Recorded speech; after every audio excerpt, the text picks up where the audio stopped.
India को Dubai में खेलना आता भी है नहीं। ऐसी ठुल्लो जैसी बैटिंग से चैंपियन ट्रॉफी जीतने वाले हम। ऐसे ही लगा था मुझे जब इंडिया वर्सेस न्यूजीलैंड का मैच हुआ था। इंडिया ने जब बैटिंग करी, 250 रन में भी 1 रन कम रह गया था। 300 तो दूर की बात है। मुझे लगा था कि इंडिया 300 रन बना सकती है ऐसी कमजोर बॉलिंग के सामने, क्योंकि न्यूजीलैंड की बॉलिंग इतनी अच्छी नहीं लेकर आए हैं वो। बोल्ट नहीं है, साउदी नहीं है, ये दोनों तो रिटायर हो चुके हैं, और लोकी फर्ग्यूसन इंजर्ड है। बट फिर भी 250 तक ही इंडिया स्कोर कर पाई। लेकिन जब न्यूजीलैंड की बैटिंग देखी तो समझ में आ गया कि चलो भैया, ये पिच ही नरक है बैटिंग के लिए।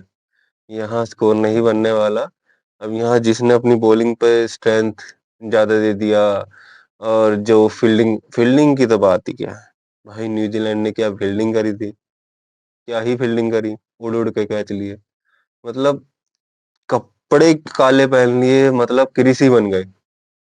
ये ग्लेन फिलिप्स, वो केन विलियमसन, भाई क्या ही कैच थी। ग्राउंड फील्डिंग इतनी मस्त। इंडिया की तो खैर इतनी फील्डिंग अच्छी है नहीं, उस पे आएंगे। लेकिन फील्डिंग तो नहीं कर पाई उनकी कुछ। बॉलिंग उनकी ठीक ठाक रही, देखा जाए तो। ऐसी पिच पे लग रहा था कि, अब कहने में तो ये भी कहते हैं कि स्लो पिच है, यहाँ पे यार रोक सकते थे, तो उन्होंने तो रोक लिया था 250 तक।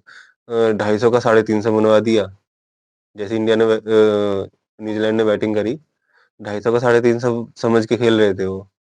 क्या है यार, मतलब 200 रन पे ढेर हो गए। तो इससे तो पता चल रहा है कि इंडिया ने स्टडी तो बहुत अच्छे से करी है इस पिच की। सीरियसली, मतलब क्या ही, मतलब सारे स्पिनर ही उतार दिए। जाओ। फास्ट हार्दिक पांड्या का बहुत फायदा हो गया। एक फास्ट बॉलर है और एक ऑलराउंडर है।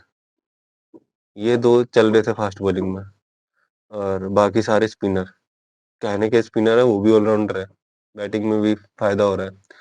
तो इंडिया ने तो स्टडी अच्छे से कर रखी है, पिच के लेकर और अपनी बॉलिंग को लेकर। लेकिन बैटिंग का तो देखो कुछ करना पड़ेगा, क्योंकि आने वाली टीम बहुत तगड़ी होने वाली है। तो हम आज की इस वीडियो में बात करेंगे कि कैसे इंडिया और न्यूजीलैंड का मैच हुआ, परफॉर्मेंस क्या रही। और फिर बात करेंगे हम इंडिया वर्सेस ऑस्ट्रेलिया के सेमीफाइनल की, जो कि उसमें कौन प्लेयर ज्यादा स्कोर बना सकता है, कौन टॉप पर चल रहा है दोनों टीम में से, बॉलर कौन टॉप पर चल रहा है, कौन इम्पैक्ट प्लेयर हो सकता है, तो कौन वीक प्लेयर हो सकता है टीम में से।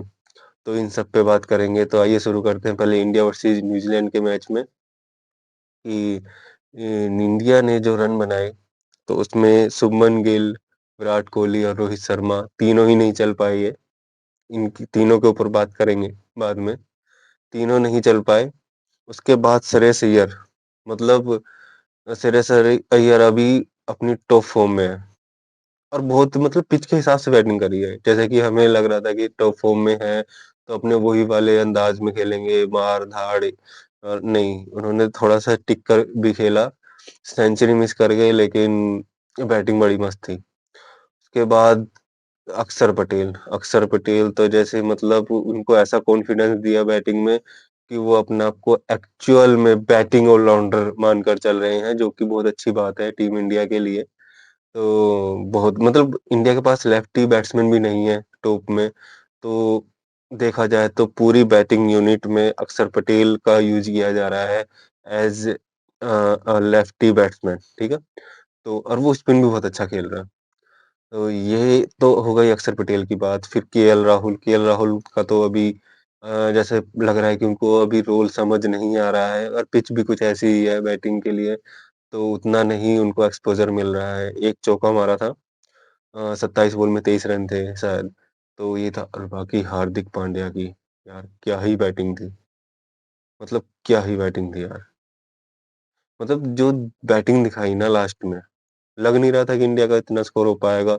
और कैसे गुस्से में जब यॉर्कर बॉल आई, और वो यॉर्कर बॉल नहीं ढंग से खेल पाए हार्दिक पांड्या। उसके बाद जो हेलमेट उतारा और फिर ठंडी सांसें ली, के बाद जो मारे चौके, ये छक्का, ये चौका, ये छक्का। मतलब केन के पास भी, पॉइंट के पास इतने तेज शॉट मारा हार्दिक पांड्या ने कि केन पकड़ नहीं पाया उधर। ए चल चल चल, तो इतनी गर्म बॉल लगी हाथ में। तो मतलब ये जोश था हार्दिक पांड्या के अंदर। तो वहां से बैटिंग हुई थोड़ी, मोहम्मद शमी तक की बैटिंग आ गई। जो कि ठीक है, इतना एक्सपोज़र मिलना चाहिए कि तो इस मैच में जो हो गया तो सही है इंडिया के लिए। कुछ चीज़ें अच्छी करी, कुछ चीज़ें गलत हुई, तो सेमीफ़ाइनल में ठीक कर सकते हैं, सीख सकते हैं, तो ये सही था। उधर से जब न्यूज़ीलैंड की बैटिंग आई, तो न्यूज़ीलैंड की बैटिंग यहाँ से लेके यहाँ तक पूरी खत्म थी। मतलब एक केन विलियमसन को छोड़कर। केन विलियमसन तो यार मतलब वो हो गया आज के टाइम में मॉडर्न क्रिकेट में बहुत बड़े जो क्रिकेटर हैं, बहुत ज बड़े जो बैट्समैन हैं, उनमें से वो एक है, केन विलियमसन और किसी भी फॉर्मेट में उठा के देख लो तो और केन की जो गेम का जो नेचर है ना, वो इस पिच पर बहुत सूट भी करता है। तो वो केन के लिए था। तो बाकी बैट्समैन किसी ने भी उसका साथ नहीं दिया। कोई भी पार्टनरशिप नहीं लगा पाया। वही 10, 12, 15 यही रन बने हैं। तो लास्ट में ग्लेन फिलिप्स ने एक सिक्स मारा था और मिचेल सेंटनर ने कोशिश करी थोड़ी बहुत, तो वो नहीं हो सकता था। देखो, तो तुम 200 रन पर ढेर हो रहे हो यार, ढेर हो रहे हो। मतलब ऐसे कैसे काम चलेगा?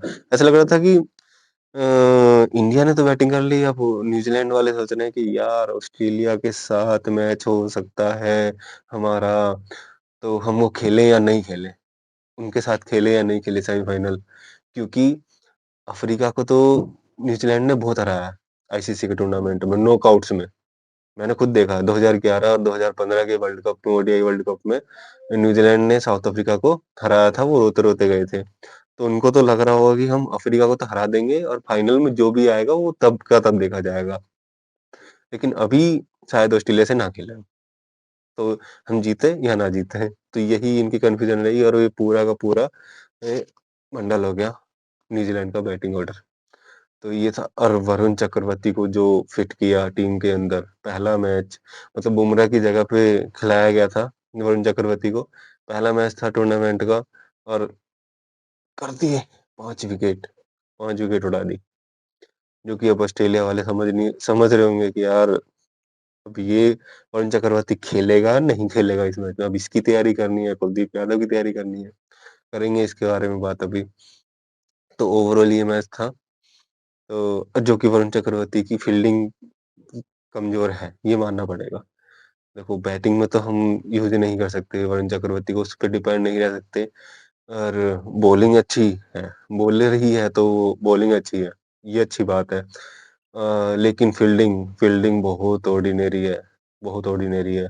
रविचंद्रन अश्विन की फील्डिंग थी थोड़ी, मतलब उतनी थोड़ी ढीली थी, लेकिन वरुण चक्रवर्ती की तो और ज़्यादा। मतलब ये ऐसी-ऐसी सिंपल कैचेज़ हिट रही हैं, तो इस पर काम करना पड़ेगा या फिर ऐसी जगह छुपा कर रखो कि जहाँ पे बहुत कम बॉल आती हो या ऐसी बॉलिंग प्लान हो या बैट्समैन ऐसा हो कि वहाँ पे शॉट ना मारता हो, तो उस जगह ऐसे छुपा कर रखो। बाकी कहाँ तक छुपा के रखेंगे देखो, इतना ओवर का मैच होता है, इतना बड़ा मैदान है, कहाँ छुपा लेंगे? ये जाना ही है शॉट, किस्मत हुई तो वहाँ चला ही जाएगा। तो उस वक़्त वरुण चक्रवर्ती को थोड़ा-सा तैयार रहना पड़ेगा, नहीं तो बड़े मैच में ऐसे मोमेंट मतलब मैच को इधर से उधर पलट सकते हैं, तो ये सब नहीं चाहिए। हाँ, अगर फिर से 5 विकेट निकाल दे तो बात अलग है। फिर तो मतलब 1 कैच छोड़ रहा है और 5 विकेट निकाल दे, तो चलेगा, फिर तो इंडिया के लिए बढ़िया। अब बात करते हैं इंडिया वर्सेस ऑस्ट्रेलिया का जो सेमीफ़ाइनल होने वाला है। देखो डर का माहौल तो है, मानना पड़ेगा। डर का माहौल इसलिए है क्योंकि ट्रेविस हेड है सामने। इंडिया की बॉलिंग कितनी मजबूत हो, देखो स्टार्टिंग में ट्रेविस हेड करेगा स्ट्रगल। वो उसके पैड के पास से जाएगी, उसके बैट के पास से जाएगी, एज लगने के चांसेस रहेंगे, वो ऐसे ही खेलता है वो स्टार्टिंग में और उस टाइम उसको आउट कर लिया, तो वो तो मैच निकल जाएगा इंडिया का। लेकिन अगर उसको उस टाइम आउट नहीं कर पाए, वो पिच की शर्म नहीं करने वाला, वो अपना फिर शॉट वही बजाने वाला है।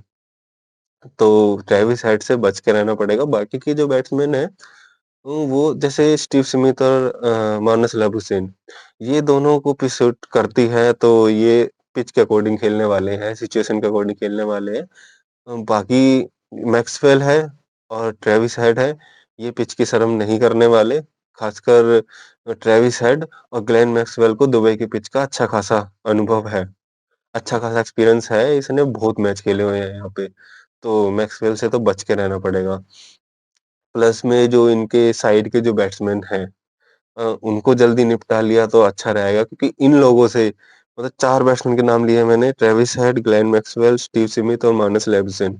ये 4 तो हैं, इनका प्लानिंग तो बना के रखनी पड़ेगी। साथ में जो बाकी के जो बैट्समैन बचते हैं 2-3, एलेक्स कैरी वगैरह, मैथ्यू शॉट वगैरह, इनको जल्दी निकालना पड़ेगा, क्योंकि ये चुभ सकते हैं।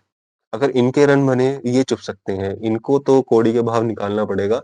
तो मैच अगर ईज़ी रखना है, अगर स्मूथ रखना है, मैच को पकड़ में रखना है, तो ऐसी विकेट को मान के चलो कि ये हमारी विकेट है, इनको जल्दी निकालना ही निकालना है, ठीक है?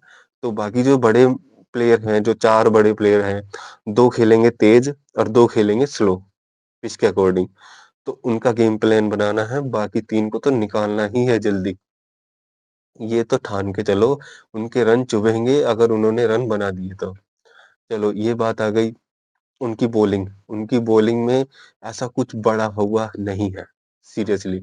ऐसा कुछ भी नहीं है कि उनकी बॉलिंग ये दिक्कत देगी या वो दिक्कत देगी, इतने तो वो स्पिनर भी लेके नहीं आए हैं, पिच के अकॉर्डिंग देखा जाए तो। तो बॉलिंग की साइड से तो कोई दिक्कत नहीं है। हाँ, उनकी फील्डिंग ऑब्वियसली हमेशा से अच्छी रहती है ऑस्ट्रेलिया की, तो फील्डिंग साइड तो वो रहेगी, उसका हम कुछ नहीं कर सकते।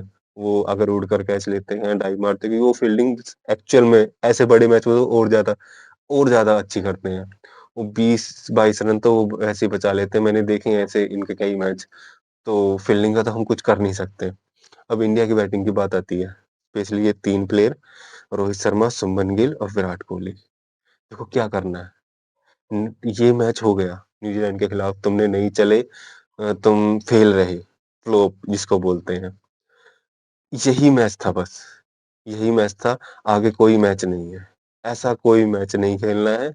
2 मैच बचे हुए हैं, स्पेशली ये जो अभी मैच हो रहा है, ये वाला मैच निकाल दो यार, सीरियसली। मतलब कोई दुःख नहीं चाहिए इंडिया के फैन्स को, जनता को, वो सैड वाली रील्स वगैरह सब वापस आ जाएँगी, रोते ही जा रहे होंगे प्लेयर, नहीं देखना ये सब, सीरियसली।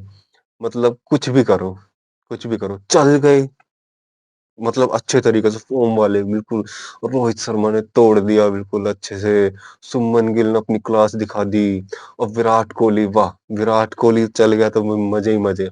सेंचुरी मार दी तो देखो, पता है कौन-सा वाला मीम ज़्यादा वायरल होगा उस टाइम? लोगों ने निकाल रखा खुद से, कमेंट पढ़ना तुम, ठीक है? अभी भी आएँगे अगर सेंचुरी मार दी तो विराट कोहली ने। लोग पता क्या बोलते हैं? अनुष्का भाभी आप हटो, हम विराट भैया के। आगे देख लेना रीड करके, क्यों क्या लिखते हैं, क्या नहीं लिखते हैं। अगर तीनों अपनी पीक पर नहीं खेल रहे हैं, अपने पीक जो बैटिंग है मस्त वाली, वो नहीं दिखा रहे हैं, तो भाई एट लीस्ट या 30-30 रन बना लेना। 30s में रहना, शुभमन गिल, रोहित शर्मा, विराट कोहली के अगर 30-30 रन आते हैं, चाहे तुम स्लो खेलो या फास्ट खेलो, तोड़-फोड़ करो या बिल्कुल टेस्ट बनाओ, इतना भी टेस्ट नहीं बनाने वाले वैसे तो एट लीस्ट एक्स्ट्रा मिला के भी, या इनके 2-4 रन फालतू भी होंगे, तो 100 पर 3, 100 रन पर 3 विकेट होंगी। उसके बाद अ, श्रेयस अय्यर, अक्षर पटेल, केएल राहुल, हार्दिक पांड्या और रविंद्र जडेजा, ये 5 बैट्समैन हैं। ये मोस्टली रविंद्र जडेजा को छोड़कर बाकी के बैट्समैन टच में हैं, तो वो हम मेकअप कर सकते हैं। और 270 का अराउंड, 260 का अराउंड अपना इंडिया का रन स्कोर बन जाएगा। सीरियसली बता रहा हूँ। क्योंकि हार्दिक पांड्या तो टेस्ट मैच बनाकर नहीं खेलेगा। वो खेलेगा अपना जो रन बॉल होता है या उससे थोड़ा फालतू। केएल राहुल इनिंग संभाल सकता है। अक्षर पटेल की जो बैटिंग है, वो शायद थोड़ा टाइम लेगा, उसके बाद उसके स्ट्रोक चलने हैं। क्योंकि उसके पास जो शॉट्स हैं वो हैं। मतलब वो ज़्यादा देर अपने बैट नहीं रोक सकता, तो अक्षर पटेल की बैटिंग हो जाएगी। प्लस श्रेयस अय्यर इस पूरी बैटिंग यूनिट में टॉप पर होने वाला है। इन तीनों के बाद अगर 100 रन पर 3 विकेट गिर जाती है, उसके बाद श्रेयस अय्यर ही इसको एंकर करने वाला है। मैं तो यही चाहता हूँ कि श्रेयस अय्यर इसको एंकर करे, और फिर से 70-80 रन अगर बनते हैं, तो वो बनने भी ज़रूरी हो जाएँगे फिर अय्यर की साइड से। तो वो स्कोर इंडिया का एक फाइटिंग टोटल हो जाएगा। मैं बोल रहा हूँ कि वर्स्ट केस हो, मतलब अगर इंडिया का दिन बेकार है टॉप ऑर्डर को लेके, तो तब की मैं बात कर रहा हूँ। अगर देखो तीनों का दिन है, सुमन गिल, विराट कोहली और रोहित शर्मा का, तो फिर तो बात ही नहीं है। फिर तो कोई दिक्कत ही नहीं है। फिर बाकियों की इतनी कोई ज़रूरत नहीं पड़ने वाली, ये तीनों ही देख लेंगे। अगर इनका बेकार देना है तो इनको कम से कम 30-30 रन का तो लेके चलना ही है, हम कैसे भी 30 रन तो बनाएँ, कैसे भी। ठीक है? कैसे ही गेम खेलें 30 रन बनाएँ। उसके बाद क्या होगा कि इतना बड़ा ऐसा टॉप ऑर्डर फेलियर नहीं दिखेगा इंडिया का। इससे क्या होगा कि जो बाकी के बैट्समैन हैं उन पे इतना प्रेशर नहीं आएगा कि हमें मतलब रन भी बनाने हैं, विकेट भी बचानी है। ये वाला प्रेशर दूर हो जाएगा, क्योंकि थोड़ा बहुत तो स्कोर कम से कम 100 रन इंडिया के बोर्ड पर लगे होंगे। तो अब यही है कि इंडिया की बैटिंग चलनी बहुत ज़रूरी है। थोड़ा ऊपर-नीचे हो सकता है, इंडिया की बैटिंग लाइनअप भी तो बहुत लंबी है ना, तो वो समझ सकते हैं थोड़ा बहुत ऊपर हो गया नीचे हो गया। लेकिन देखो अगर पूरा ही डाउन हो गया ना, तो फिर वही सैड रील ये सब नहीं अब नहीं देखना, अब नहीं खेला जाता। तो आईसीसी टूर्नामेंट है, देखो बड़े प्लेयर हो, बड़े मोमेंट पे चलना बहुत ज़रूरी है। तो पिच शायद फ्रेश पिच बोल रहे हैं इस बार, तो शायद थोड़ा-सा फ़र्क होगा। वो अब तो रोहित शर्मा और गौतम गंभीर देखेंगे। प्लस अक्षर पटेल, रविंद्र जडेजा, ये स्पिनर होंगे, हार्दिक पांड्या अपना है ही, तो बहुत मज़ा आने वाला है।